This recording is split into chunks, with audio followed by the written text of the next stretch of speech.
इयत्ता 10वी विज्ञान भाग 1 भिंगे व त्याचे उपयोग। या पाठामध्ये आपण भिंग म्हणजे काय, त्याच्यासाठी अपवर्तित किरणांचे रेखन, चिन्ह संकेत, मानवी डोळा व भिंगाचे कार्य, दृष्टिरेषा व उपाय, दृष्टिदोष व उपाय, भिंगांचे उपयोग इत्यादी गोष्टींचा अभ्यास करणार आहोत। आता सर्वप्रथम आपल्याला थोडंसं नवीमध्ये जे अभ्यासलेलं आहे आरशांच्या संदर्भात त्याच संकल्पना आपल्याला भिंगांना सुद्धा लागू होतात। त्याच्यावरून आपल्याला भिंग म्हणजे काय आणि त्याचं कशाला म्हणतात आणि त्याचा उपयोग कुठे होतो ते सर्व माहिती आपल्याला या पाठामध्ये घ्यायची आहे। दैनंदिन जीवनातील उपयोगात येणारी भिंगे तुम्ही पाहिलीच असतील।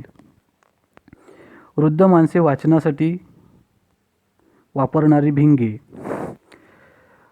घराच्या प्रवेशद्वाराला असलेले नेत्रगोल म्हणजे दरवाज्यावरून आपण आतून एखाद्या छोट्याशा त्या नेत्रगोलातनं बघितलं तर बाहेरनं कोण आलेला आहे ती मोठं विशालित प्रतिमा आपल्याला दिसते। घड्याळाच्या दुरुस्तीसाठी कारागीर डोळ्याला लावत असलेले उपकरण, ज्याला आपण घड्याळ दुरुस्त करणाऱ्याकडे जर आपण कधी गेलो तर तिथं एक मशीन आपल्या डोळ्याला लावतो, जेणेकरून तिथं एक भिंग असतं ज्याच्यामुळे घड्याळातले जे छोटे छोटे पार्ट्स आहेत ते मोठे दिसतात। चष्म्यामध्ये ही भिंग असतात। याशिवाय भिंग वापरून दुर्बिणी तयार केल्या जातात। हे सगळं आपण याआधी अभ्यासलेलं आहे। मग भिंग हे दोन पृष्ठभागांनी युक्त असे पारदर्शक माध्यम आहे। भिंग कशाला म्हणायचा तर दोन पृष्ठभागांनी युक्त असे पारदर्शक माध्यम। मग ते काचेचं असेल की प्लॅस्टिकचं असेल तो प्रश्न येत नाही। फक्त काय तर भिंग हे दोन पृष्ठभाग असलेलं आणि पारदर्शक माध्यम आहे। ज्या भिंगाची दोन्ही पृष्ठभाग गोलीय व बाहेरच्या बाजूने फुगीर असतात त्यांना बहिर्वक्र भिंग किंवा दुहेरी बहिर्गोल भिंग असं म्हटलं जातं। म्हणजे या इथं बघा, हे जर भिंग बघितलं तर याचे दोन्ही पण बाहेरचे भाग हे फुगीर आहेत, म्हणून याला बहिर्वक्र भिंग किंवा दुहेरी बहिर्गोल भिंग असं म्हटलं जातं। हे भिंग त्याच्या कडेपेक्षा मध्यभागी जाड असतं। बघा इथं आपल्याला दिसतंय मध्यभाग हा जो आहे या ठिकाणी त्याची जाडी जास्त आहे त्या कडेच्या भागांपेक्षा। ज्या भिंगाचे दोन्ही पृष्ठभाग आतल्या बाजूने गोली असतात त्यांना द्विअंतर्वक्र भिंग किंवा दुहेरी अंतर्गोल भिंग असं म्हणतात। याच्यासाठी ही आकृती आपण बघूया। याच्यामध्ये आपल्या लक्षात येते की ह्या भिंग हे सुद्धा एक प्रकारचं भिंगच आहे, पण याचे दोन्ही भाग आतील बाजूला गेलेले आहेत। आणि याचं एक ओळखण्याची पद्धत आपण असं म्हणू शकतो की बहिर्वक्र भिंगामध्ये जसं मध्यभागी फुगीरपणा होता तसा इथं या अंतर्वक्र भिंगाच्या आतमध्ये किंवा भिंगामध्ये मध्यभाग जो असतो हा कडेपेक्षा पातळ असतो आणि बाहेर कडेचे भाग जे आहेत ते जरा ब्रॉड असतात, रुंद असतात। भिंगाचे प्रकार 7.2 मध्ये आपल्याला दाखवलेले आहेत। इथं भिंगातून जाताना प्रकाश किरणाचे दोनदा अपवर्तन होते। प्रथम आत जाणारा किरणाचे दोनदा अपवर्तन होते। आता आत जाताना व दुसऱ्यांदा बाहेरून भिंगातून बाहेर पडताना अशा प्रकारे दोन वेळा तिथं प्रकाशाचं अपवर्तन होतं। आणि प्रकाशाचं अपवर्तन म्हणजे काय हे आपण याआधी अभ्यासलेलं आहे। प्रथम आत जाताना म्हणजे जेव्हा एखादा प्रकाश किरण समजा या भिंगावरती इथं पडला तर तो भिंगाच्या आतमध्ये घुसतेवेळी एकदा त्याचं अपवर्तन होईल आणि त्या भिंगातनं पुन्हा बाहेर पडतेवेळी पुन्हा एकदा त्याचं अपवर्तन होणार आहे। त्यामुळे किरणांची दिशा बदलते। बहुतेक भिंगांना दोन गोलीय पृष्ठभाग असतात, त्यापैकी प्रत्येक पृष्ठभाग एक संपूर्ण गोलाचा भाग असतो। म्हणजे ते भिंग कसं तयार होतं हे आपल्याला इथं दाखवलेलं आहे की जर बहुतेक भिंगांना दोन गोलीय पृष्ठभाग असल्यामुळे त्यांना जे दोन्ही भाग असतात ते दोन्ही पण एक वेगवेगळ्या गोलापासून तयार झालेले असण्याची शक्यता आहे। उदाहरणार्थ इथं एक भिंग दिलेलं आहे AB, हे एक भिंग आहे। या भिंगासाठी C1 आणि C2 अशी दोन वेगवेगळी वर्तुळ केंद्र असलेली दोन काल्पनिक गोल आहेत. आणि पहिला जे आहे त्याचं R1 ही त्रिज्या आहे आणि दुसऱ्याची R2 ही त्रिज्या आहे. मग एक छोट्या त्रिज्येचा आहे, एक मोठ्या त्रिज्येचा आहे. त्याच्यामुळे इथं हे जे मध्ये भिंग तयार झाले हे भिंग बहिर्वक्र भिंग आहे, म्हणजे काल्पनिक गोल असतात ते आणि त्याच्यापासून ते तयार झाले असं आपण थोडक्यात म्हणू शकतो. मग याच्यामध्ये आपल्याला दिलेले हे जे भिंगाचे प्रकार आहेत ते बघून घेऊया. पहिलं, जर दोन्ही बाजू त्याच्या फुगीर असतील तर त्याला द्विबहिर्वक्र म्हणायचं. त्यानंतर जर एक बाजू सपाट आणि दुसरी बाजू फुगीर असेल तर त्याला समतली बहिर्वक्र भिंग असं म्हटलं जातं. त्यानंतर अंतर्वक्री बहिर्वक्र, याचा अर्थ एक बाजू अंतर्वक्र आहे, दुसरी बाजू बहिर्वक्र आहे. त्यानंतर आहे द्विअंतर्वक्र, याच्यामध्ये दोन्ही बाजू आतमध्ये अंतर्वक्र असणार आहेत, आतमध्ये गेलेले असणार आहेत. त्यानंतर समतली अंतर्वक्र, याच्यामध्ये एक बाजू सपाट आणि दुसरी बाजू अंतर्वक्राची असेल. आणि बहिर्वक्री अंतर्वक्र, आता हे बहिर्वक्री आहे आणि त्याच्या आतमध्ये असलेलं हा अंतर्वक्र आहे, म्हणून बहिर्वक्री अंतर्वक्र असे हे आपल्याला 6 भिंगांचे प्रकार मिळतात. आता आकृती 7.3 अ आणि ब मध्ये जर विचार केला तर बहिर्गोल व अंतर्गोल भिंगे काटछेदाच्या स्वरूपात दाखवलेले आहेत आणि यात पृष्ठभाग 1 S1 या गोलाचा तर पृष्ठभाग 2 हा S2 या गोलाचा आहे. इथं बघा, हा S1 मोठा होता, हा S2 आहे, म्हणजे S2 जो भाग आहे हा इकडचा, हा S2चा आहे आणि हा इकडचा भाग आहे तो S1चा आहे. अशाच प्रकारे इथं सुद्धा आपल्याला S1 आणि S2 या प्रकारे आपल्याला ते गोलांपासनं भिंग तयार झालेली दिसत आहेत. आता आपण जसं आरशाच्या संदर्भात काही संकल्पना क्लिअर करून घेतलेल्या इयत्ता 9वी मध्ये, तसंच या ठिकाणी आपल्याला काही संकल्पना जाणून घ्यायच्या आहेत भिंगाच्या संदर्भात. त्याच्यामधलं पहिलं आहे वक्रता केंद्र. आता वक्रता केंद्र कशाला म्हणायचं, तर भिंगाचा पृष्ठभाग ज्या गोलाचा भाग आहे त्या गोलाच्या केंद्रास वक्रता केंद्र असे म्हटलं जातं. प्रत्येक भिंगास C1 आणि C2 अशी दोन वक्रता केंद्रे असतात. आता हे वक्रता केंद्र काय ते पुन्हा एकदा आपण बघूया इथं. आता समजा हे बहिर्वक्र भिंग आहे, याच्यामध्ये हे C1 हा जो आहे हा C1 आहे आणि हा इथं आहे हा C2 आहे. म्हणजे हे ज्या गोलाचा भाग आहे ते भिंगाचा जो पृष्ठभाग त्याचं केंद्र, त्यांना वक्रता केंद्र असं म्हटलं जातं. मग प्रत्येक भिंगाला दोन वक्रता केंद्र असणार आहेत, C1 आणि C2. त्यानंतर आहे वक्रता त्रिज्या. आता त्रिज्या आपल्याला माहिती आहे की वर्तुळाचं केंद्र आणि वर्तुळाच्या परिघ यांच्यामधलं अंतर म्हणजे त्रिज्या. तसंच इथं भिंगाचे पृष्ठभाग ज्या गोलाचा भाग असतात त्या गोलांच्या त्रिज्या R1 आणि R2 भिंगाच्या वक्रता त्रिज्या असं म्हटलं जातं. म्हणजे वक्रता केंद्र आणि ते भिंगाचा जो पृष्ठभाग आहे त्या पृष्ठभागापर्यंतचं अंतर, याला आपण त्रिज्या, मग अशी आपण जी आकृती होती 7.3 अ आणि 3 ब याच्यामध्ये R1 आणि R2 हे बघितलेले ते त्याचे त्रिज्या झाल्या. त्यानंतर मुख्य अक्ष, भिंगांच्या दोन्ही वक्रता केंद्रातून जाणारी काल्पनिक रेषा म्हणजे मुख्य अक्ष होय. आता इथं जर बघितलं तर भिंग वरती जर आपण ह्या आकृती जी आहे याच्यामध्ये लक्षात येतं की C1 आणि C2 यांच्यामधनं जाणारी ही जी रेषा आहे ही रेषा म्हणजे मुख्य अक्ष. त्यानंतर पुढचा भाग येतो की प्रकाशीय केंद्र. आता प्रकाश किरण भिंगाच्या ज्या बिंदूतून जाताना विचलित होत नाहीत. आपण ह्याच्या आधी काय म्हटलं की प्रकाश किरण भिंगामध्ये जाताना एकदा आणि बाहेर पडताना एकदा आपलं त्याचं अपवर्तन होतं प्रकाशाचं. पण एक बिंदू असा असतो ज्या ठिकाणी प्रकाश किरण भिंगाच्या आतून जाताना जराही विचलित होत नाही. अशा मुख्य अक्षावरील बिंदूला भिंगाचे प्रकाशीय केंद्र म्हटलं जातं. भिंगाचे प्रकाशीय केंद्र. आता हे मुख्य अक्ष आहे, हा हा जो आहे हा मुख्य अक्ष आहे आणि त्याच्या इथं आतमध्ये जो ओ बिंदू दाखवलेला आहे याला तिथं प्रकाशीय केंद्र म्हणायचं. आकृतीत ओ मधून जाणारे किरण P1, Q1, P2, Q2 इत्यादी सरळ रेषेत जात असल्याने ओ हा प्रकाशीय केंद्र आहे. इथं सुद्धा आपण बघू शकतो ते प्रकाशीय केंद्र. आता इथं P1, Q1 ही रेषा P2, Q2 आणि P3, Q3 हे एकाच बिंदूतून जात आहेत, म्हणजे तो जो भाग आहे तिथं अजिबात विचलन होत नाही आहे, म्हणून त्याला प्रकाशीय केंद्र म्हटलेलं आहे. त्यानंतर आहे मुख्य नाभी. बहिर्गोल भिंगात जेव्हा मुख्य अक्षाला समांतर असणारे प्रकाश किरण भिंगावर पडतात तेव्हा ते अपवर्तनानंतर मुख्य अक्षावरील एका बिंदूत अभिसारित होतात.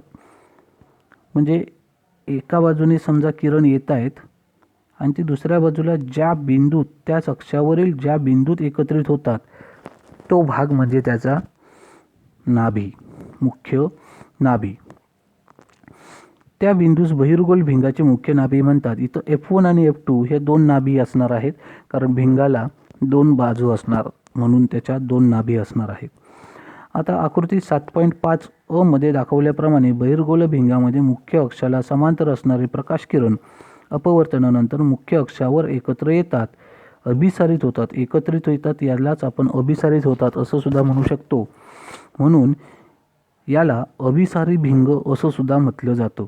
म्हणजे बहिर्वक्र भिंगाला अभिसारी भिंग का म्हणतात, तर एका बाजूने येणारे किरण मुख्य अक्षाला समांतर असणारे किरण भिंगाच्या एका बाजूने आल्यानंतर भिंगाच्या दुसऱ्या बाजूला मुख्य अक्षावरील ज्या बिंदूत एकत्रित होतात तो बिंदू म्हणजे मुख्य नाभी, आणि ते एकत्रित होतात म्हणजे अभिसारित होतात, एकत्रित येत आहेत, म्हणून त्याला त्या भिंगाला अभिसारी भिंग असं सुद्धा म्हटलं जातं. अंतर्गोल भिंगात मुख्य अक्षाला समांतर असणारे प्रकाश किरण भिंगावर पडल्यानंतर परावर्तनामुळे अशा प्रकारे अपसारित होतात की जणू काही ते मुख्य अक्षावरील एका बिंदूपासून बाहेर पडत आहेत. आकृती 7.5 ब मध्ये या बिंदूला अंतर्गोल भिंगाची मुख्य नाभी असे म्हणतात. येथे F1 व F2 या दोन मुख्य नाभी आपल्याला मिळतील. म्हणजे इथं काय होतं, हे येणारे प्रकाश किरण इथं आलेत आणि त्यानंतर ते पुन्हा अशा रीतीने फिरतात, पण आपल्याला ते जाणवतात की या प्रकारे जर ते किरण आपण उलट असे वाकवले तर आपल्याला असं वाटतं की त्या एका विशिष्ट भागातून येत आहेत, आणि हा झाला F1 आणि इकडे आहे F2. आकृती 7.5 ब मध्ये दाखवल्याप्रमाणे अंतर्गोल भिंगामध्ये मुख्य अक्षाला समांतर असणारे प्रकाश किरण अपवर्तनानंतर एकमेकांपासून दूर जातात. इथं बघा, हे जर व्यवस्थितपणे बघितलं तर आपल्याला असं लक्षात येतं की हे किरण जे इथं आहेत इथं येणारे हे एकमेकांपासून दूर जात आहेत, एकमेकांच्या जवळ येत नाहीत, म्हणजे अपसारित होत आहेत, अभिसारित होत नाहीत, एकमेकांपासून दूर जातात. म्हणून या भिंगांना अपसारी भिंग असं सुद्धा म्हटलं जातं. अभिसारी भिंग म्हणजे बहिर्गोल भिंग आणि अपसारी भिंग म्हणजे अंतर्गोल भिंग, हे यापुढे लक्षात ठेवायचं आहे. अपवर्तित किरणांचे रेखन. आता भिंगामधनं प्रकाश किरण जाते वेळी त्याचं 2 वेळा अपवर्तन होतं हे आपण म्हटलं. मग आता तिथं अपवर्तित किरणांचं रेखन कसं करायचं, तर गोलीय आरशाद्वारे मिळणाऱ्या प्रतिमांचा अभ्यास करण्यासाठी किरणाकृती काढण्याचे नियम आपण याआधी शिकलेले आहोत. मग त्याचप्रमाणे भिंगाद्वारे मिळणाऱ्या प्रतिमांची अभ्यासही किरणाकृतीच्या सहाय्याने करता येतो. म्हणजे जसं गोलीय आरशाला जे आपण नियम वापरलेले तेच नियम आपण इथं भिंगांच्या बाबतीतसुद्धा वापरून आपण आकृती काढू शकतो. मग त्यामुळे आपल्याला मिळणाऱ्या प्रतिमांचे स्थान, आकार, स्वरूप यांचासुद्धा अभ्यास करता येतो. मग त्याच्यासाठी पहिलं बहिर्गोल भिंगाद्वारे मिळणाऱ्या प्रतिमा. मग खालील 3 नियमांचा वापर करून भिंगाद्वारे मिळणाऱ्या प्रतिमांची किरणाकृती आपण काढू शकतो. हे सर्वात सोपे नियम आहेत, 3ही लक्षात ठेवायचे. नियम क्रमांक 1, जर आपाती किरण, हा जो निळ्या रंगात दाखवलेला आहे हा आपाती किरण आहे, आपाती किरण हा मुख्य अक्षाला जर समांतर असेल तर तो अपवर्तनानंतर मुख्य नाभीतून जातो. हा झाला पहिला नियम. बघा इथं दिसतोय आपाती किरण जो निळा आहे हा मुख्य अक्षाला समांतर आहे आणि तो अपवर्तन झालं आहे त्याचं भिंगामध्ये घुसल्यानंतर तो F2 मधनं जातो. याचा अर्थ मुख्य नाभीतून जातो. म्हणजे जर आपाती किरण मुख्य अक्षाला समांतर असेल तर अपवर्तित किरण मुख्य नाभीतून जातो. जर आपाती किरण मुख्य नाभीतून जात असेल, येणारा जो किरण आहे आपाती किरण तो मुख्य नाभीतून जात असेल तर अपवर्तनानंतर मुख्य अक्षाला समांतर जाणार आहे. आणि तिसरा नियम, जर आपाती किरण भिंगाच्या प्रकाशीय केंद्रातून जात असेल तर त्याचं विचलन होत नाही, म्हणजे तो आहे त्याच मार्गाने सरळ पुढे निघून जातो. हे 3 नियम जर आपण लक्षात ठेवले तर आपण बहिर्गोल भिंगाद्वारे मिळणाऱ्या प्रतिमा कोणत्या स्वरूपाच्या असतील, कशा असतील, त्यांचं प्रकार कोणता असेल, या सर्व गोष्टी याच्यावरनं लक्षात घेऊ शकतो, अभ्यासू शकतो. इथे एक कृती सांगितलेली आहे. ही कृती आपण प्रयोगामध्ये करणार आहोत. त्यामुळे आता आपण फक्त इथं एवढंच लक्षात ठेवायचं आहे की इथं एक मेणबत्ती दाखवलेली आहे, एक काही विशिष्ट अंतरावर ठेवलेली आहे. मध्ये एक बहिर्गोल भिंग ठेवलेलं स्टँड आहे आणि इथे एक पातळ पडदा आहे. या ठिकाणी काय झालं आहे तर ही मेणबत्तीची जी प्रतिमा आहे ती या पडद्यावर सुस्पष्ट आपण मिळवली, पण ती प्रतिमा सुलट आहे, उलट आहे. मेणबत्ती सुलट आहे आणि प्रतिमा जी आहे त्याची ती आपल्याला सुलट झालेली दिसते. हे का होतं त्याचं कारण या 3 नियमांमध्ये दडलेलं आहे. ते आपण नंतर प्रयोग करणार त्यावेळी आपण पाहणार आहोत. आकृतीमध्ये दाखवल्याप्रमाणे AB ही एक वस्तू आहे. AB ही एक वस्तू आहे आणि ती 2 F1च्या पाठीमागे ठेवलेली आहे आणि B पासून निघणारा व मुख्य अक्षाला समांतर असणारा आपाती किरण BC हा अपवर्तनानंतर मुख्य नाभी F2 मधून CT या मार्गाने जातो. बघा इथं BC हा जो किरण आहे हा मुख्य अक्षाला समांतर आहे, त्याच्यामुळे पहिल्या नियमानुसार तो दुसऱ्या बाजूने मुख्य नाभीतून जाईल. BC या मार्गाने गेला. त्यानंतर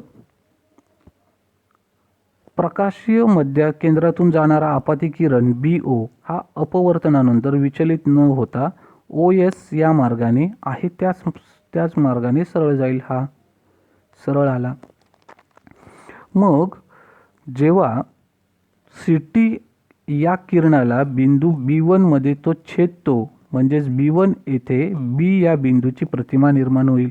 कारण हे दोन्ही पण किरण B बिंदूपासूनच निघालेले होते. BC आणि BO हे एकमेकांना दुसऱ्या नाभीच्या पुढे B1 मध्ये छेदतात आणि आपल्याला माहीत आहे की A बिंदूपासून निघणारा जो किरण आहे, कारण तो मुख्य अक्षावर आहे, तो सरळच जाणार आहे. मग तो ज्या ठिकाणी B1 जो आहे त्याच ठिकाणी बरोबर वरच्या बाजूला A1 सुद्धा असणार आहे. मग या ठिकाणी आपल्याला असं लक्षात येतं की B या बिंदूची प्रतिमा आपल्याला B1 या ठिकाणी निर्माण झालेली दिसते. हे आपण किरणाकृती स्वतः रेखाटली की आपल्या लक्षात येऊ शकतं. A हा बिंदू मुख्य अक्षावर असल्याने त्याची प्रतिमा देखील मुख्य अक्षावरच तयार होईल आणि B1च्या सरळ वर मुख्य अक्षावर A1 येथे A बिंदूची प्रतिमा आपल्याला तयार झालेली दिसते. म्हणजेच A1 B1 ही AB वस्तूची भिंगाच्या साहाय्याने निर्माण झालेली प्रतिमा होय. यावरून वस्तू 2 F2च्या पलीकडे ठेवली असता वस्तूची प्रतिमा 2 F2 आणि F2च्या दरम्यान मिळते. तिचा आकार लहान असतो व ती वास्तव व उलट असते, हे आपल्याला सिद्ध झालं. म्हणजे जर 2 F2च्या पलीकडे हा F1 आहे आणि हा 2 F1 आहे, याच्या पलीकडे जर वस्तू ठेवली तर त्याच्यापासून मिळणारी प्रतिमा ही F2 आणि 2 F2 हा F2 आणि 2 F2 यांच्यामध्ये असणार आहे. मूळ वस्तूच्या उंची जेवढी आहे त्याच्यापेक्षा ती लहान असणार आहे आणि वास्तव आहे कारण ती पडद्यावर आपल्याला मिळवता येते आणि उलट आहे. ही सुलट म्हणजे सरळ आपण म्हणतो त्याला आणि ही उलट आहे. अशा प्रकारे आपल्याला मिळणारी प्रतिमा ही कोणत्या प्रकारची आहे हे सिद्ध करता येतं. मग त्याच्यासाठी इथं जे आपल्याला टेबल दिलेलं आहे, बहिर्गोल भिंगाद्वारे मिळणाऱ्या विविध प्रतिमा, याच्यामध्ये ही जी आहेत इथं दाखवलेले, हे आपल्याला काढायचे आहेत. आता एक लक्षात घ्या, ही किरणाकृती रेखाटतेवेळी एक लक्षात ठेवा तुम्ही की हे जे ओ केंद्र आहे, शक्यतो दोन्ही बाजू त्याच्या समान दाखवा भिंगाच्या, आणि त्यानंतर ओ बिंदू जो आहे, वक्रता प्रकाशीय केंद्र जो आहे त्याच्यापासून समान अंतर घ्या, F1 आणि F2, आणि त्याच्या तेवढंच अंतर समान पुढे 2F1 आणि 2F2 उजवीकडे आणि डावीकडे. ज्या बाजूला F2 असेल त्या बाजूला 2F2 असेल, ज्या बाजूला F1 असेल त्याच बाजूला 2F1 असणार आहे. मध्ये बरोबर O असेल आणि त्याच ठिकाणी हे अशा प्रकारचं भिंग काढून घ्या आणि त्याच्यावरनं तुम्हाला ह्या आकृती ड्रॉ करायचे आहेत, जेणेकरून तुम्हाला मिळणारी प्रतिमा तशीच का मिळते याचं उत्तर मिळणार आहे. मग त्याच्यासाठी वस्तूचे स्थान अनंत अंतरावर वस्तू आहे, मग त्याची मिळणारी प्रतिमेचं स्थान नाभी F2 पाशी असणार आहे. खूप लहान म्हणजे बिंदू स्वरूपात असेल, वास्तव आणि उलट असणार आहे. हे लक्षात ठेवायचं आहे, वस्तू कुठे असल्यावर कशा स्वरूपाची असेल. त्यानंतर 2F1च्या पलीकडे जर असेल तर F2 आणि 2F2च्या दरम्यान असणार आहे. वस्तूपेक्षा ती लहान असेल आणि वास्तव आणि उलट असणार आहे. जर आपण 2F1 आहे त्या ठिकाणी जर एखादी वस्तू ठेवली तर त्याचं 2F2 येथे त्याची प्रतिमा मिळेल. समान आकाराची असेल, वास्तव आणि उलट असणार आहे. F1 आणि 2F1 यांच्यामध्ये ठेवली तर 2F2च्या पलीकडे जाईल, मोठी होईल आणि वास्तव आणि उलट असणार आहे. F1 या नाभीवर असेल तर अनंत अंतरावर जाईल, खूप मोठी विशाल झालेली असेल, वास्तव आणि उलट असेल. आणि F1 व प्रकाशीयमध्ये यांच्या दरम्यान जर असेल तर वस्तू भिंगाच्या ज्या बाजूस आहे त्याच बाजूस खूप मोठी विशाल आणि आभासी व सुलट प्रतिमा आपल्याला मिळणार आहे. याच्यापैकी पहिलं आणि 6वी या ज्या किरणाकृती आहेत या तुम्हाला शक्यतो कागदावरती काढता येणार नाहीत, पण 2री, 3री, 4थी आणि 5वी या किरणाकृती तुम्ही स्वतः काढून बघायच्या आहेत. म्हणजे तुम्हाला त्याचा जो सिद्धता आहे, हे असं का येतं ते तुम्हाला मिळेल. आणि ते काढण्यासाठी 3 नियम वापरायचे आहेत. मुख्य अक्षाला समांतर असणारा किरण हा मुख्य नाभीतून जातो, मुख्य नाभीतून येणारा किरण मुख्य अक्षाला समांतर जातो आणि मुख्य प्रकाशीय केंद्रातून जाणारा किरण विचलित होत नाही. हे 3 नियम वापरून तुम्ही तिथं बहिर्वक्र भिंगापासून मिळणाऱ्या प्रतिमांचं रेखाटन करू शकता. त्यानंतर आहे अंतर्गोल भिंगाद्वारे मिळणाऱ्या प्रतिमा. आता जसं बहिर्गोल भिंग होतं तसंच अंतर्गोल. आता बहिर्गोल भिंगामध्ये अभिसरण होत होतं, पण अंतर्गोल भिंगामध्ये मात्र अपसरण होतं, हे आपल्याला माहीत आहे, कारण ती अपसारी भिंग असतात. मग त्याच्यासाठी जर आपण आपाती किरण मुख्य अक्षाला समांतर असेल तर तो अपवर्तित किरण पाठीमागे वाढविल्यास नाभीतून जातो. म्हणजे समजा हा P बिंदू आहे, PQ ही एक वस्तू आहे, P बिंदूतून मुख्य अक्षाला समांतर असणारा किरण, हा नियम काय आहे आपला, तर मुख्य अक्षाला समांतर असणारा किरण मुख्य नाभीतून जातो. मग हा अपसारित झाला आहे, एकत्र येत नाही आहे, ते एकमेकांपासून दूर जात आहेत. मग काय करायचं, हा मुख्य नाभीतून कोणत्या बाजूला आहे, तर ज्या बाजूला वस्तू आहे त्याच बाजूला तेच किरण जर उलट मागे वाढवला तर तो मुख्य नाभीतून जातोय, हे आपल्या लक्षात येईल. त्यानंतर जर समजा आपाती किरण मुख्य नाभीतून जात असेल तर अपवर्तित किरण मुख्य अक्षाला समांतर जातो, हे सुद्धा माहिती आहे. जर मुख्य नाभीतून जाणारा एखादा किरण असेल तर तो मात्र मुख्य अक्षाला समांतर मागे फिरणार आहे. आता आकृती 7.9 मध्ये दाखवल्याप्रमाणे PQ ही वस्तू F1 व 2F1 यांच्या दरम्यान ठेवलेली आहे. इथं बघा, हा F1 आहे आणि हा 2F1 आहे, यांच्या दरम्यान आहे. आणि B बिंदूपासून निघणारा मुख्य अक्षाला समांतर असणारा किरण PA आपाती किरण परावर्तनानंतर AD मार्गाने जातो. म्हणजे या बाजूने तो जाणार आहे. AD हा मार्ग मुख्य अक्षाकडे वाढवल्यास तो F1 पासून आल्याचा आपल्याला भास होतो. म्हणजे जर मागच्या बाजूला वाढवलं तर तो F1 मधनं आलेला आपल्याला भासतो. त्यानंतर पी बिंदूतून निघणारा प्रकाश व प्रकाशीय केंद्र ओ मधून जाणारा किरण पी ओ हा अपवर्तनानंतर विचलित न होता त्याच मार्गाने सरळ पुढे जातोय. हा सरळ पुढे निघून गेला. मग पी ओ हा किरण AF1च्या पाठीमागे वाढविल्यास किरणास P1 बिंदूमध्ये छेदतो. म्हणजेच P या बिंदूची प्रतिमा P1 या ठिकाणी आपल्याला निर्माण झालेली दिसते. आणि त्याच्यावरून आपण Q हा बिंदू मुख्य अक्षावर असल्याने त्याची प्रतिमा Pच्या सरळ खाली मुख्य अक्षावर Q1 येथे निर्माण झालेली आपल्याला दिसेल. आणि अशा प्रकारे जर आपण बघितलं तर इथं P1 Q1 ही प्रतिमा PQची निर्माण झालेली दिसणार आहे. आता अंतर्गोल भिंगाने कोणत्याही वस्तूची तयार झालेली प्रतिमा नेहमी आभासी असणार आहे, सुलट असेल आणि वस्तूपेक्षा लहान आकाराची असणार आहे. हे लक्षात ठेवायचं आहे. अंतर्वक्र भिंग असेल किंवा अंतर्गोल भिंगाने तयार होणारी जर कोणतीही वस्तूची प्रतिमा असेल तर ती नेहमी आभासीच असणार आहे, कारण ती पडद्यावर मिळवता येत नाही. दुसरं, सुलट असेल म्हणजे जशा प्रकारे वस्तू होती तशाच प्रकारची ती आपल्याला दिसेल आणि त्या वस्तूपेक्षा लहान असेल. PQचा इथं आकार बघा आणि इथं असलेला आकार बघा, लहान आहे. हा जो प्रकार आहे हा कधीही बदलणार नाही. मग वस्तूचे स्थान, वस्तू जर अनंत अंतरावर असेल तर वस्तूचे प्रतिमा F1 नाभीवर मिळेल. खूप लहान बिंदू स्वरूपात असेल, आभासी आणि सुलट असेल.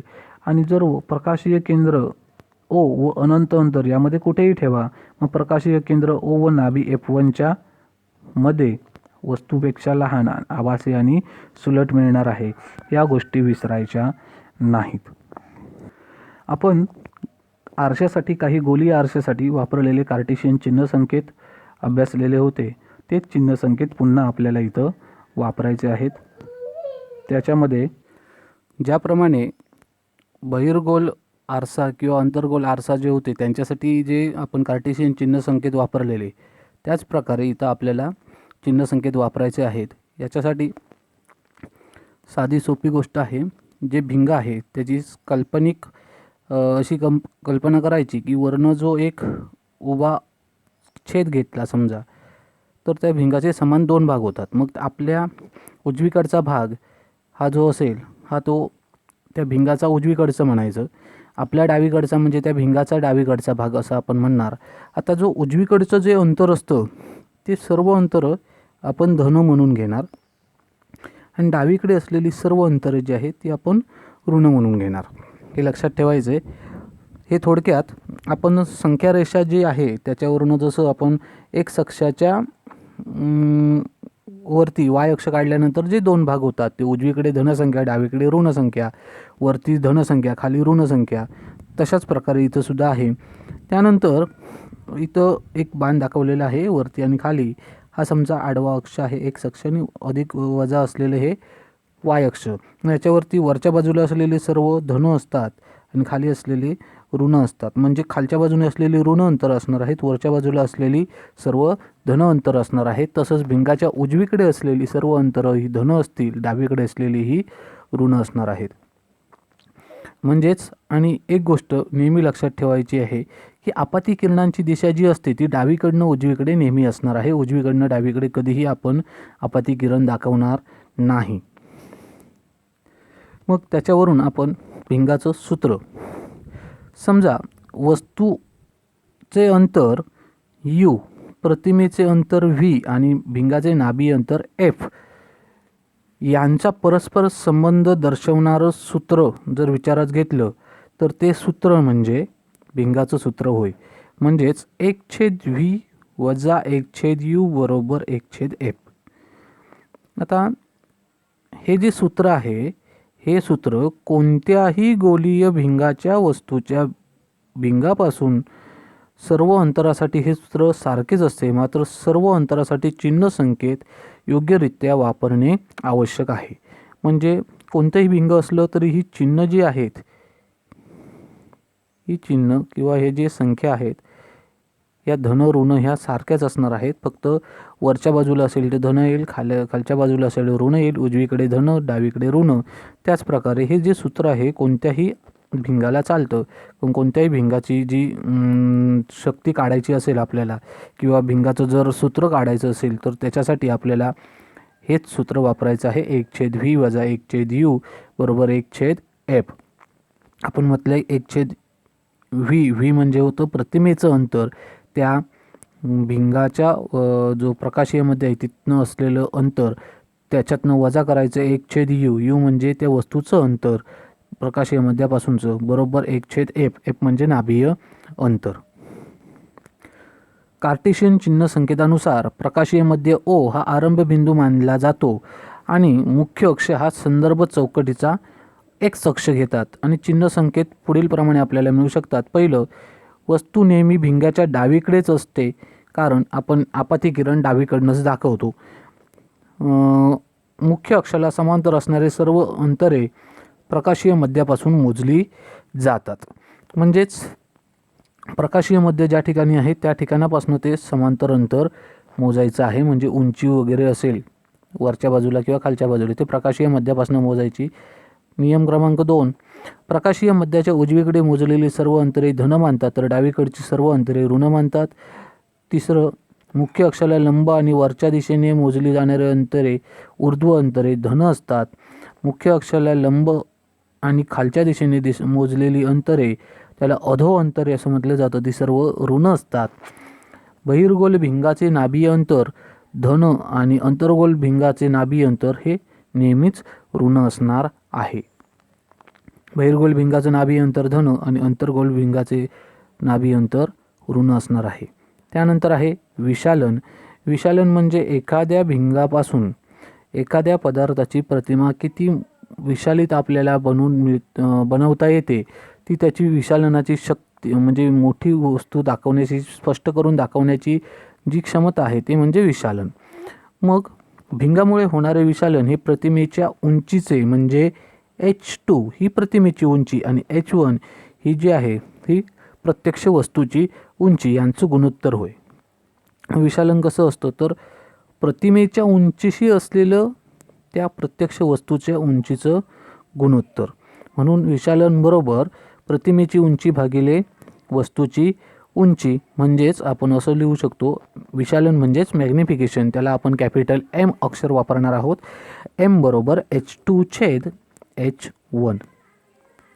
मग भिंगामुळे होणारे विशालन हे वस्तूचे अंतर u आणि प्रतिमेचे अंतर v यांच्याशी देखील संबंधित आहे. कारण वस्तू कुठे असणार आहे त्याच्यावरनं त्याची प्रतिमा कुठे मिळणार आहे हे सुद्धा महत्त्वाचं आहे. कारण आपण याच्या आधी जे भिंगाची जी कोणती वस्तू कुठे ठेवल्यानंतर त्याची स्थान प्रतिमा कशा स्वरूपाची असेल, त्याचं उलट असेल सुलट असेल वास्तव असेल आभासी असेल तर ते जे आहे हे सर्व लहान असेल मोठी असेल हे सर्व गोष्टी या अंतरावर अवलंबून आहेत. म्हणून विशालन आपण या दुसऱ्या सूत्राने सुद्धा काढू शकतो की प्रतिमेचं त्या भिंगापासूनचं अंतर भागिले वस्तूचे त्या भिंगापासूनचं अंतर. मग याच्यावरून आपण असं लिहू शकतो की M बरोबर v/u. आता समीकरण 1 आणि समीकरण 2 याचा जर विचार केला आपल्याला असं लक्षात येतं की M बरोबर h2/h1 आणि M बरोबर v/u. याचा अर्थ इथं डावीकडे असलेल्या किमती ज्या आहेत त्या M बरोबर आहे. म्हणून M दोन्हीकडे सारखाच आहे, एकाच भिंगाचा आहे. म्हणून याच्यावरनं h2/h1 बरोबर v/u हे सुद्धा आपल्याला समीकरण तिथं मिळतं.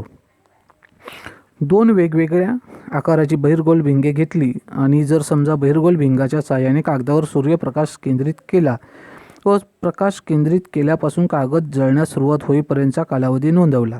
हीच कृती दुसऱ्या भिंगाच्या साहाय्याने करता दोन्ही वेळेस कागद जळण्यास लागणारा कालावधी सारखाच आहे का यावरून आपल्याला काय सांगता येईल. तर ज्या भिंगाचं नाभी अंतर जास्त असेल त्या भिंगापासून, कारण त्या भिंगाची अभिसरण क्षमता जास्त असणार आहे त्याच्यामुळे तिथं जो कागद आहे तो जळण्यासाठी लागणारा वेळ हा दोन्ही भिंगांसाठी सारखा असणार नाही. मग ते कशावर अवलंबून असतं तर त्या भिंगाची शक्ती ही आता आपल्याला भिंगाची शक्ती अभ्यासायची आहे. आपत्ती प्रकाश किरणांचे अभिसरण किंवा अपसरण करण्याच्या भिंगाच्या क्षमतेस भिंगाची शक्ती असं म्हटलं जातं. म्हणजे भिंग दोन प्रकारचे असतात, अभिसारी किंवा अपसारी. मग याच्यामध्ये एखादं भिंग त्या येणाऱ्या आपत्ती किरणांचं अभिसरण किती प्रमाणात करू शकतो किंवा अपसरण किती प्रमाणात करू शकतो याची जी क्षमता आहे त्या भिंगाची, त्याला त्या भिंगाची शक्ती असं म्हटलं जातं. आता भिंगाची शक्ती ही भिंगाच्या नाभीय अंतरावर अवलंबून असते. म्हणून ज्या भिंगाचं नाभीय अंतर जास्त असेल त्याची शक्तीसुद्धा जास्त असणार आहे थोडक्यात. तर भिंगाची शक्ती म्हणजे त्याच्या मीटर या एककात व्यक्त केलेल्या नाभीय अंतराचा व्यस्तांक होय. म्हणजे भिंगाच्या शक्तीचे एकक डायप्टर आहे. थोडक्यात आता P बरोबर 1/f मीटरमध्ये आपण घेणार आहोत. 1/f म्हणजे इथं व्यस्त प्रमाण झालेलं आहे. P बरोबर 1/f म्हणजे तो मीटरमध्ये जे काय असेल ते सगळं आपल्याला मीटरमध्ये घ्यावं लागेल. म्हणजे एक डायप्टर बरोबर 1/1 मीटर. भिंगाचा संयोग. नाभीय अंतरे F1 आणि F2 असलेली दोन भिंगे परस्परांना स्पर्श करून ठेवल्यास संयोगामुळे त्यांचे परिणामी नाभीय अंतर F होते. ते पुढील सूत्राने आपल्याला दाखवता येते. म्हणजे जर समजा दोन भिंग घेतलीत, बहिर्वक्र भिंग, आणि ती एकमेकांना जोडून ठेवली तर त्याच्यापासून तयार होणारं जे संयोगी भिंग आहे त्याची शक्ती किती असेल, तर त्याच्यासाठी जे नवीन तयार होणारं भिंग आहे त्याची शक्ती म्हणजे त्याचं जे नाभीय अंतर आहे 1/f बरोबर 1/f1 अधिक 1/f2 म्हणजे दोन्ही जी भिंग आपण जोडून ठेवली त्यांच्या नाभीय अंतरांच्या व्यस्तांकांची बेरीज करायची. 1/f1 अधिक 1/f2. आता P1 आणि P2 ही दोन भिंगाची शक्ती असलेली भिंगाची परिणामी शक्ती P म्हणजे दोन भिंगे परस्परांना स्पर्श करून ठेवल्यास त्यांच्या संयोगी भिंगांची शक्ती ही दोन्ही भिंगांच्या शक्तीच्या बेरजे इतकी असणार आहे. म्हणून P बरोबर P1 अधिक P2 म्हणजे हे या सूत्रानुसार आपण दोन्ही भिंगांची शक्ती काढणार आणि त्यांची बेरीज केली P1 अधिक P2 की आपल्याला एकूण जोडलेल्या भिंगाची शक्तीसुद्धा मिळणार आहे. मानवी डोळा व त्यातील भिंगाचे कार्य. आता आपला जो डोळा आहे या डोळ्यामध्ये सुद्धा भिंग आहे आणि त्या भिंगामुळेच आपल्याला दूरची वस्तू, जवळची वस्तू, सर्व गोष्टी आपण पाहू शकतो. म्हणजे ते त्या भिंगाची जी समायोजन शक्ती असते किंवा नाभीय अंतर हे कमी जास्त केल्यामुळे आपल्याला ती सरळ स्पष्टपणे आपण पाहू शकतो. थोडक्यात आपण ती रचना आणि भिंगचं कार्य कसं चालतं ते जाणून घेऊया. मानवी डोळ्यावर अत्यंत पातळ पारदर्शक असं पटल असतं. एकदम वरच्या बाजूला असलेलं पारदर्शक पटल असतं. त्या पटलाला पारपटल असं म्हटलं जातं.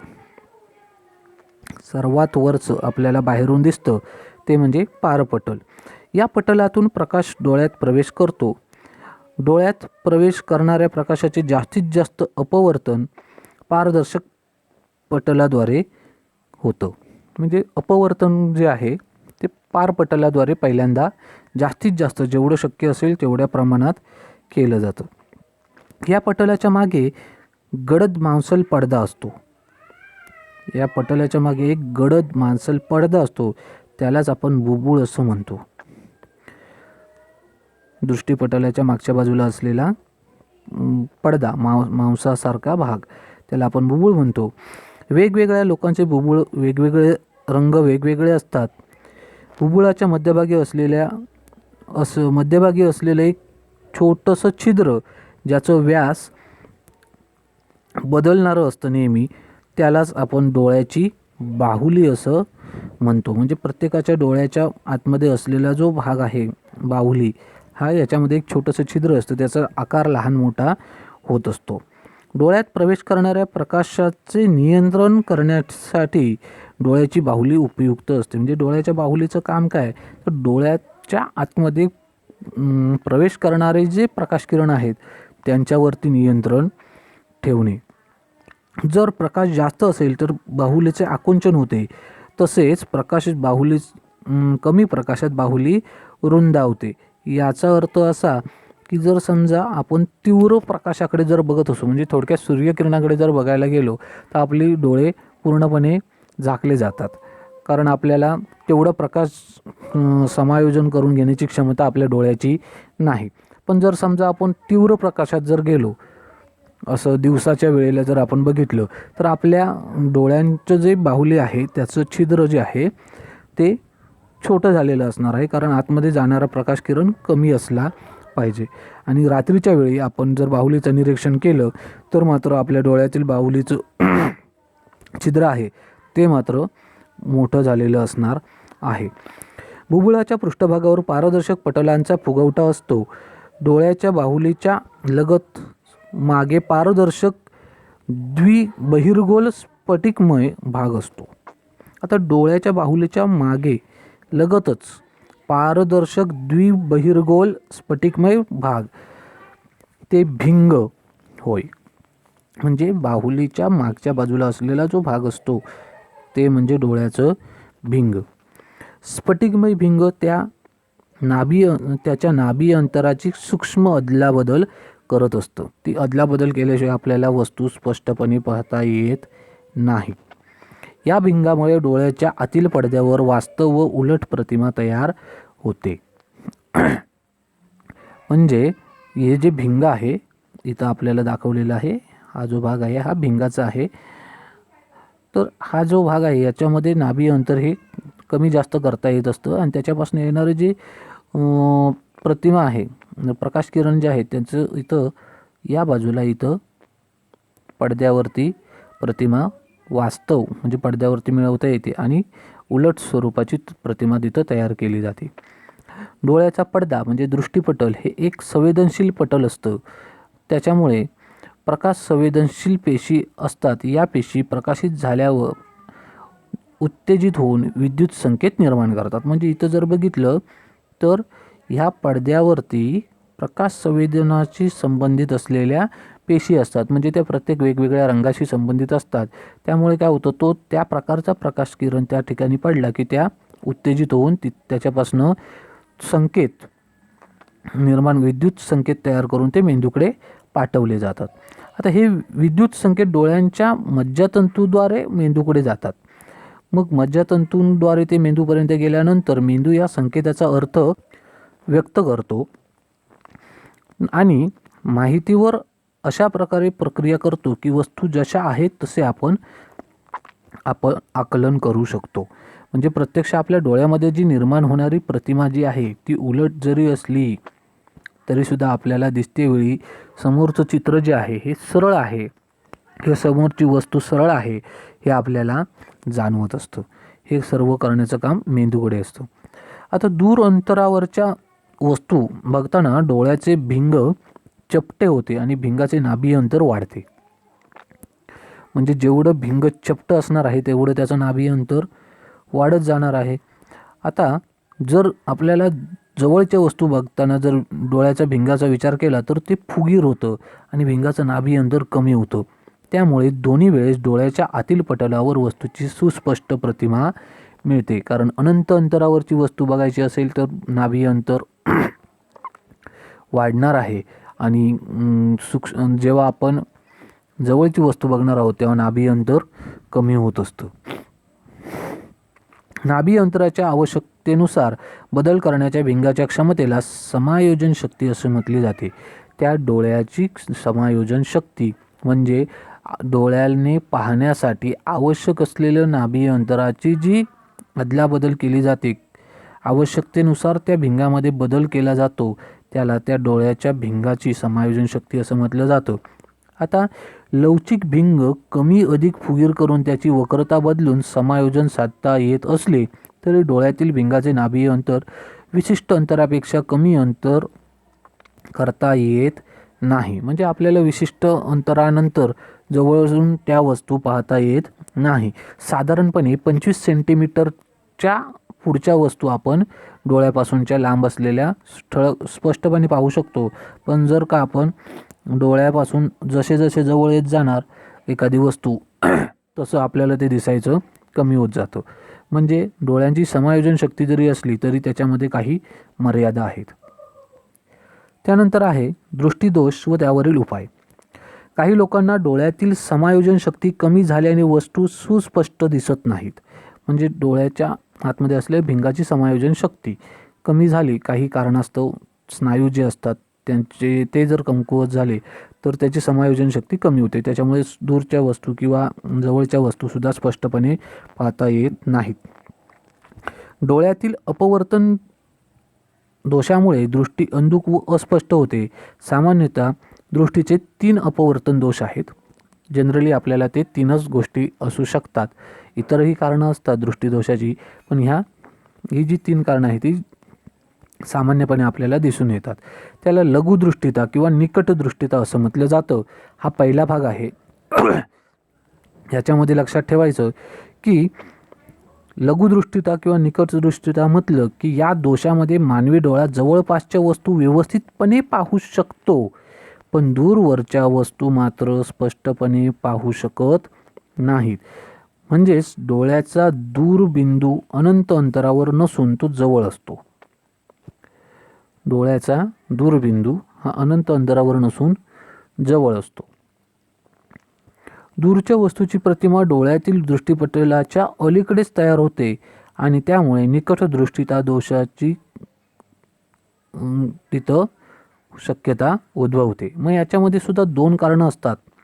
ती पहिलं एक कारण त्याच्यातलं तर डोळ्यातील जे पारपटल व नेत्रभिंग यांची वक्रता वाढल्यामुळे, पारपटल आणि नेत्रभिंग यांची वक्रता वाढल्यामुळे भिंगाची अभिसारी शक्ती जास्त होते. वक्रता वाढली की अभिसारी शक्ती वाढते, हे आपण याच्या आधीच बघितलं आहे.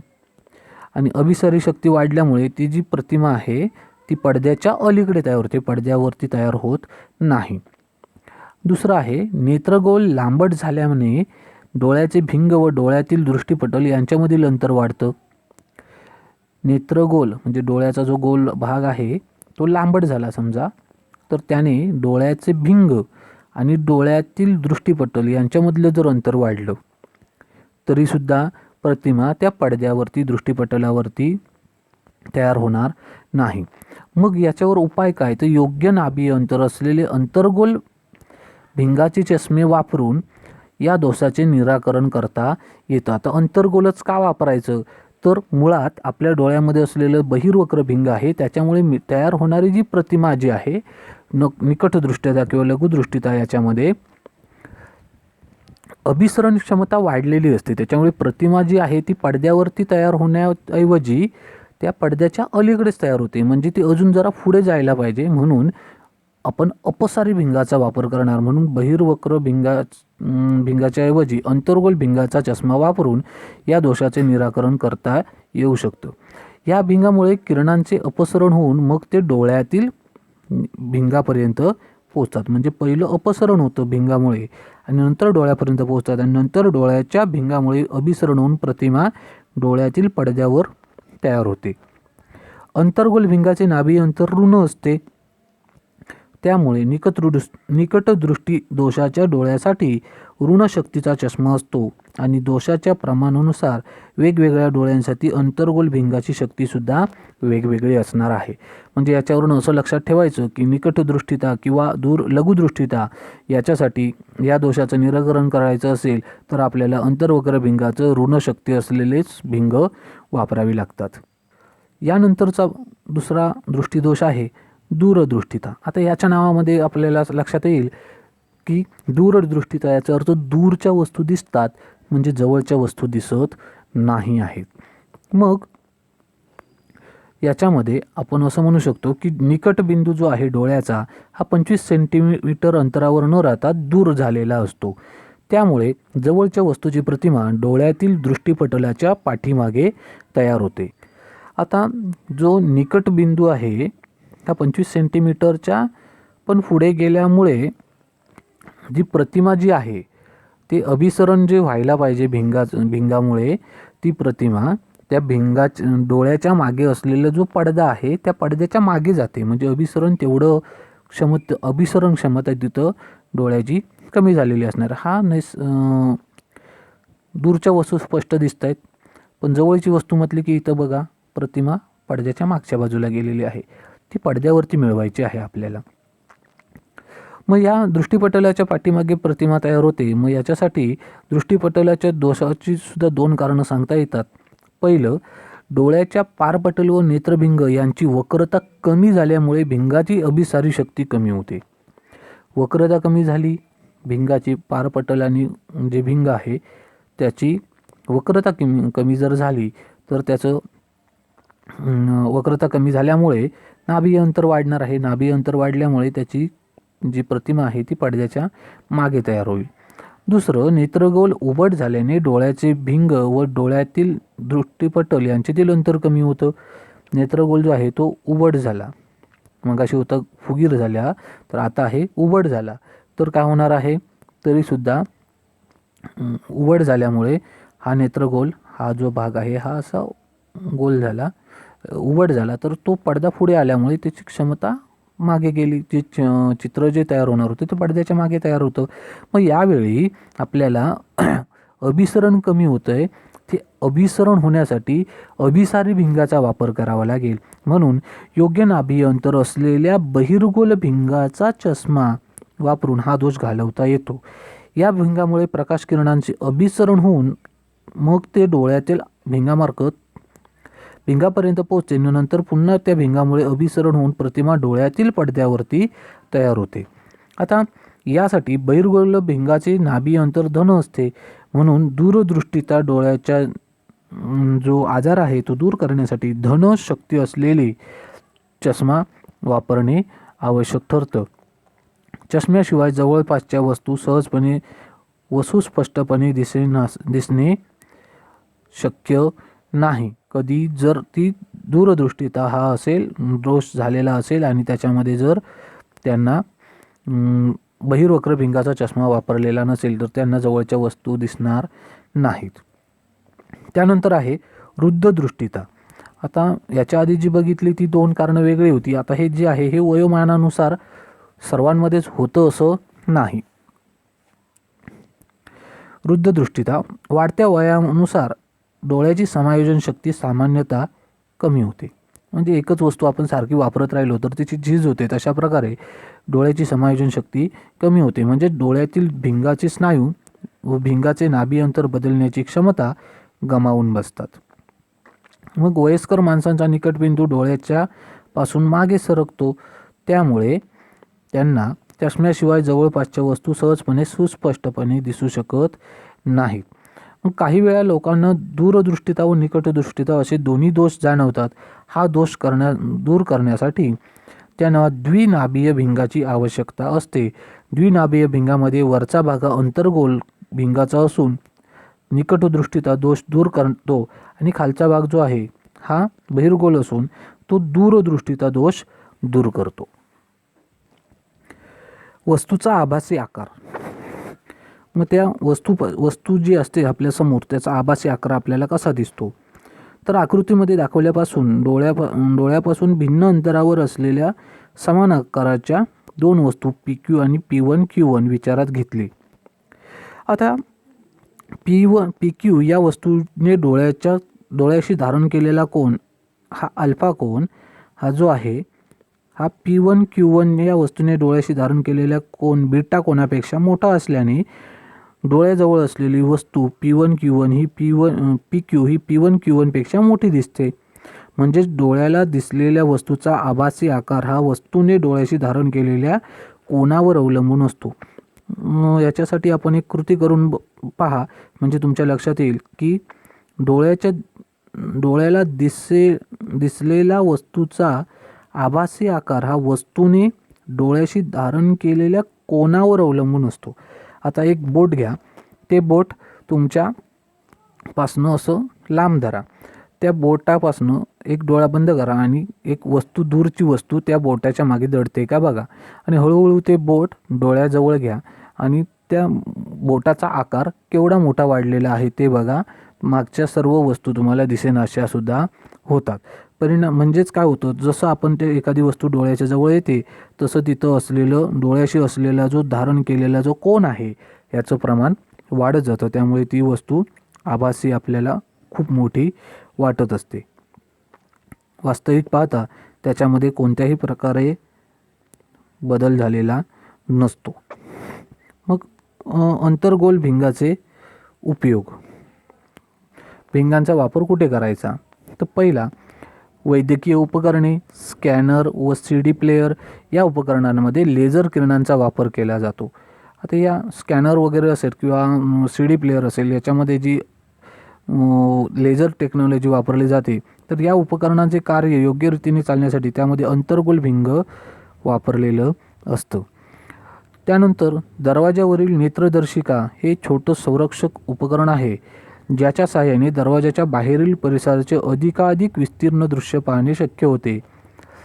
या उपकरणामध्ये एक किंवा अधिक अंतर्गोल भिंगांचा वापर करता येतो. तिसरा, चष्मे बनवण्यासाठी. निकटदृष्टिता दोषाचे निराकरण करण्यासाठी चष्म्यामध्ये अंतर्गोल भिंगाचा उपयोग केला जातो. त्यानंतर विजेरी म्हणजे आपली जी बॅटरी आहे त्याच्यामध्ये बल्बद्वारे निर्माण झालेल्या प्रकाशाला विस्तृतपणे विखुरण्यासाठी अंतर्गोल भिंगाचा उपयोग केला जातो. म्हणजे जो बल्ब ज्या भागात लावलेला असतो तो भाग अंतर्गोल भिंग आहे. त्यानंतर कॅमेरा, दुर्बिणी, दूरदर्शी या उपकरणांमध्ये प्रामुख्याने बहिर्गोल भिंगाचा वापर केलेला असतो. पण मिळणाऱ्या प्रतिमांचा दर्जा उत्तम मिळण्यासाठी या उपकरणात नेत्रभिंगाच्या पुढे किंवा नेत्रभिंगाच्या मध्ये अंतर्गोल भिंगाचाही उपयोग केलेला असतो. हे झाले अंतर्गोल भिंगाचे उपयोग. त्यानंतर आहे बहिर्गोल भिंगाचे उपयोग. पहिला आहे साधा सूक्ष्मदर्शक. कमी नाभी अंतराच्या बहिर्गोल भिंगाने एखाद्या सूक्ष्म वस्तूची तिच्यापेक्षा मोठी, आभासी आणि सुलट प्रतिमा तयार होते. त्याला साधा सूक्ष्मदर्शक असे म्हणतात. म्हणजे आपण थोडक्यात एक भिंग घेऊन एखादी वस्तू विशालन करून बघू शकतो, ते म्हणजे साधा सूक्ष्मदर्शक. या साध्या सूक्ष्मदर्शकाला विशालक असेही म्हटलं जातं. साध्या सूक्ष्मदर्शकाच्या सहाय्याने वस्तूची 20 पट मोठी प्रतिमा आपल्याला मिळवता येते. घड्याळ दुरुस्त करण्यासाठी, रत्नांची पारख करण्यासाठी व त्यातील दोष शोधण्यासाठी त्याचा उपयोग करता येतो. त्यानंतर बहिर्वक्र भिंगांचा वापर संयुक्त सूक्ष्मदर्शकामध्ये. संयुक्त सूक्ष्मदर्शकामध्ये काय होतं तर लहान आकाराची वस्तू पाहण्यासाठी साधा सूक्ष्मदर्शक वापरतात, परंतु रक्तकणिका, प्राणी व वनस्पती, पेशी, बॅक्टेरियांसारखे सूक्ष्मजीव यांच्यासारखे अतिसूक्ष्म वस्तू साध्या सूक्ष्मदर्शकाने पुरेशा विशालित होत नाहीत. मग अशा वस्तू पाहायच्या कशा? तर त्याच्यासाठी या वस्तू पाहण्यासाठी संयुक्त सूक्ष्मदर्शीचा वापर केला जातो. या संयुक्त सूक्ष्मदर्शक हा नेत्रिका व पदार्थ भिंग अशा 2 बहिर्गोल भिंगांचा बनलेला असतो. नेत्रिका आणि पदार्थ भिंग. पदार्थ भिंगाचा छेद लहान असतो व त्याचे नाभीय अंतरही कमी असते आणि नेत्रिकेचा आकार मोठा असून तिचे नाभीय अंतरही पदार्थ भिंगाशी तुलना करता जास्त असतं. या दोन्ही भिंगाच्या एकत्रित परिमाणाने अधिक विशालन मिळवता येतं. म्हणजे आपण जो प्रयोगशाळेमध्ये वापरतो तो संयुक्त सूक्ष्मदर्शक. आकृती 7.17 मध्ये दाखवल्याप्रमाणे वस्तूच्या प्रतिमेचे विशालन 2 टप्प्यात होते. एका भिंगाने तयार झालेली प्रतिमा दुसऱ्या भिंगासाठी वस्तू असते. दोन्ही भिंगांचे एक अक्ष एका सरळ रेषेत असतात आणि ही भिंगे एका धातूच्या नलिकेमध्ये अशा रीतीने बसवलेली असतात की त्यांच्यामधील अंतर बदलता येतं. म्हणजे पहिल्या भिंगापासून तयार होणारी जी प्रतिमा आहे ही दुसऱ्या भिंगाला काय झाली वस्तू असते, त्याच्यामुळे आपल्याला त्या वस्तूचा आकार हा खूप मोठ्या प्रमाणात पाहता येतो. त्यानंतर आहे दूरदर्शी किंवा दुर्बीण. अतिदूरची वस्तू स्पष्टपणे विशालित स्वरूपात व त्याच्या बारकाव्यासह पाहण्यासाठी दूरदर्शी किंवा या प्रकाशीय उपकरणाचा उपयोग करतात. तारे, ग्रह यासारख्या खगोलीय वस्तू पाहण्यासाठी वापरल्या जाणाऱ्या दूरदर्शकास खगोलीय दूरदर्शक असे म्हटलं जातं. आता दूरदर्शक जे आहेत त्याच्यामध्ये 2 असतात प्रकार, अपवर्तनी दूरदर्शक आणि परावर्ती दूरदर्शक. आता अपवर्तनी जो आहे याच्यामध्ये भिंगाचा अपवर्ती दूरदर्शकामध्ये भिंगाचा वापर केलेला असतो आणि परावर्ती दूरदर्शकामध्ये आरसे व भिंगे या दोघांचाही वापर केलेला असतो. ही दोन्ही उपकरणांमध्ये पदार्थ भिंगाने तयार केलेली प्रतिमा नेत्रिकेसाठी वस्तूचे कार्य करते आणि अंतिम प्रतिमा तयार होते. पदार्थभिंग मोठ्या आकाराचे व जास्त नाभी अंतर असणारे असते, जेणेकरून दूरच्या वस्तूकडून येणारा जास्तीत जास्त प्रकाश एकवटला जाईल. मग पदार्थभिंग मोठं असण्यामागचं कारण काय, तर त्या दूरच्या वस्तूपासून येणारा प्रकाश किरण जास्तीत जास्त एकत्रित कसा करता येईल त्याच्यासाठी ते पदार्थभिंग हे मोठं असतं. या उलट मात्र नेत्रिका भिंगाचा आकार लहान असतो व नाभी अंतरही त्याचं कमी असतं. ही दोन्ही भिंगे धातूच्या नलिकेमध्ये अशा रीतीने बसवलेली असतात की त्यांच्यातील नाभी अंतर किंवा त्यांच्यामधलं जे अंतर आहे ते बदलता येतं आणि या दोन्ही भिंगांचे अक्ष एकाच सरळ रेषेत असतात. सामान्यपणे समान पदार्थ भिंग परंतु वेगवेगळ्या नाभी अंतराच्या नेत्रिका वापरून दूरदर्शकाच्या सहाय्याने विभिन्न विशालन मिळवता आपल्याला येतं. त्यानंतर आहे प्रकाशीय उपकरणे. बहिर्गोल भिंगाचा उपयोग कॅमेरा, प्रोजेक्टर, वर्णपटदर्शक वगैरे विविध प्रकाशीय उपकरणांमध्ये होतो. चष्मे. बहिर्गोल भिंगाचा उपयोग दूरदृष्टीचा दोष निराकरण करण्यासाठी सुद्धा चष्म्यामध्ये करता येतो. त्यानंतर आहे दृष्टी सातत्य. दृष्टी सातत्य याचा अर्थ एक साधा प्रयोग, एक तुम्ही अगरबत्ती पेटवा आणि ती अंधारात अशी हातामध्ये हलवत राहा. आपल्याला असं जाणवतं की ती संपूर्ण एक गोल, जर तुम्ही वर्तुळाकार जर ती अगरबत्ती फिरवत असाल तर ती संपूर्ण गोलच तिथं प्रकाशित होतोय असं जाणवतं, पण प्रत्यक्ष आपल्या हातामध्ये फक्त एक बिंदू त्याच्यातला त्या वर्तुळाचा काल्पनिक जे तयार होणार आहे त्याचा एक बिंदू आपल्या हातामध्ये तो गोल फिरवत असतो. याला म्हणायचं दृष्टी सातत्य. ते कसं होतं ते आता लक्षात घेऊया. वस्तूची प्रतिमा नेत्रभिंगाद्वारे दृष्टीपटलावर तयार केली जाते म्हणून वस्तू आपणास दिसते. एखादी वस्तू जी आहे त्याच्यापासून येणारी किरणं ती आपल्या नेत्रभिंगाद्वारे दृष्टीपटलावर पाडली जातात आणि त्याच्यापासून त्याची वस्तूची प्रतिमा तयार होते आणि आपल्याला ती वस्तू दिसते. वस्तू जोपर्यंत डोळ्यासमोर असते तोपर्यंत तिची प्रतिमा दृष्टीपटलावर असणारच आहे, कारण त्याच्यापासून येणारे प्रकाश किरण डोळ्यामध्ये ते त्या पडद्यावरती पडतच असतात. वस्तू दूर केल्याबरोबर प्रतिमासुद्धा नाहीशी होते. आपल्या डोळ्याच्या बाबतीत वस्तू दूर केल्यानंतरही 1/16 सेकंदापर्यंत प्रतिमेचा दृष्टीपटलावर परिणाम तसाच राहतो. जर आपण एखादी वस्तू डोळ्यासमोरून बाजूला केली तर लगेच ती दृष्टीपटलावरनं नाहीशी होते सुद्धा, पण आपल्या डोळ्याचा जो पडदा आहे तिथं जी संवेदना निर्माण होते ही संवेदना 1/16 एवढे जर सेकंदाचे भाग केले तर त्या एवढ्या काळापर्यंत ते दृष्टीपटलावरती त्या वस्तूचा परिणाम जो आहे तो तसाच राहतो आणि काही काळ दृष्टीपटलावरील संवेदना टिकते. या परिणामाला दृष्टी सातत्य असे म्हणतात. असे अनुभव देणारी दैनंदिन जीवनातील विविध उदाहरणे आपण नेहमी पाहत असतो. मानवी डोळ्यातील दृष्टीपटल अनेक संवेदी पेशींचे बनलेले असते. अशा या पेशी दंडाकार किंवा शंक्वाकार असतात. दंडाकार पेशी प्रकाशाच्या तीव्रतेस प्रतिसाद देतात आणि मेंदूस प्रकाशाच्या तेजस्वी किंवा अंधुकतेची माहिती पुरवली जाते. म्हणजे आपल्याला डोळ्याने जे दिसतं ते तीव्र आहे किंवा अंधुक आहे हे कशावरून ठरतं, तर त्याच्यासाठी असलेल्या डोळ्यामध्ये असलेल्या दंडाकार पेशी ज्या आहेत त्या त्याच्यासाठी कारणीभूत आहेत. आणि त्यानंतर आहे शंक्वाकार पेशी. या ज्या आहेत या रंगाला प्रतिसाद देणाऱ्या आहेत, त्यामुळे दृष्टीपटलावरील प्रतिमेच्या रंगाची माहिती मेंदूस पुरवली जाते. प्राप्त माहितीचे मेंदूद्वारे विश्लेषण केले जाते आणि आपणास वस्तूचे वास्तविक चित्र दिसते.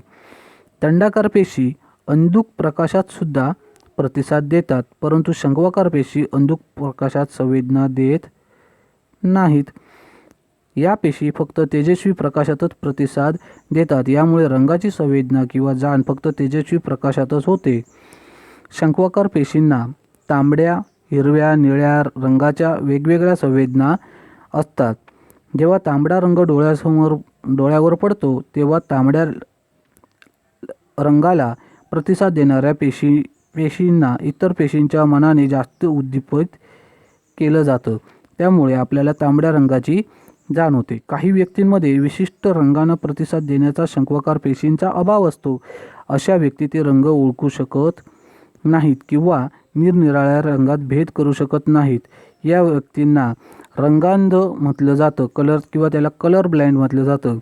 आणि रंगभेद न जाणणाऱ्या अपवाद वगळता त्यांची दृष्टी मात्र सामान्य असते.